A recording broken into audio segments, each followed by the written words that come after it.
আজ রান্না করব গাছ পাঠা আর ডিম একসাথে করে।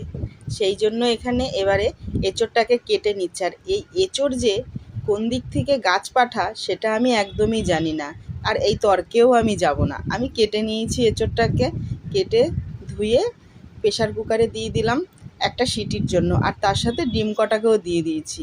এবারে ডিম কটা সিদ্ধ হয়ে গেছে, সবটাই প্রেশারে থেকে নামিয়ে নিয়ে ডিমটাকে দুফালি করে কেটে নিয়ে কড়াইতে তেল গরম করে তাতে ডিমগুলোকে ভেজে তুলে নিয়েছি। আর একটা ছোট আলুও কেটে রেখেছিলাম, সেটাকেও লাল লাল করে ভেজে তুলে নিয়েছি। আর কড়াইতে একটা শুকনো লঙ্কা আর গোটা গরম মশলা ফোড়ন দিলাম, তাতে পেঁয়াজটাকে দিয়ে হালকা একটু ভেজে নিয়েছি। তারপরে একটা টমেটো দিয়েছিলাম, যাতে একটু নরম হয়ে গেছে। তারপরে আমি শিলে আগে থেকে মশলা বেটে রেখেছিলাম, জিরে, লঙ্কা, গোলমরিচ, আদা, রসুন সবটা দিয়ে বেশ ভালো করে কষিয়ে নিয়েছি, পরিমাণ মতো নুন হলুদ দিয়ে, আর 2-4 দানা চিনি দিয়েছিলাম। আর আলুটা আর এঁচোড়টাকে দিয়ে বেশ কিছুক্ষণের জন্য একটু কষে নিয়েছিলাম ভালো করে।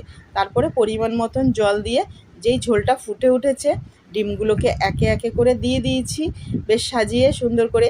যে যেমন ঝোল খাবেন সেই পরিমাণে রাখবেন জলটা। আর ওপর থেকে ঘি আর গরম মশলা ছড়িয়ে দিয়ে নামিয়ে নিলেই রেডি। আজ দুপুরবেলায় কিন্তু এটা দিয়ে ফাটাফাটি ভাত খাওয়া হলো। ভিডিওটা ভালো লাগলে একটা লাইক করে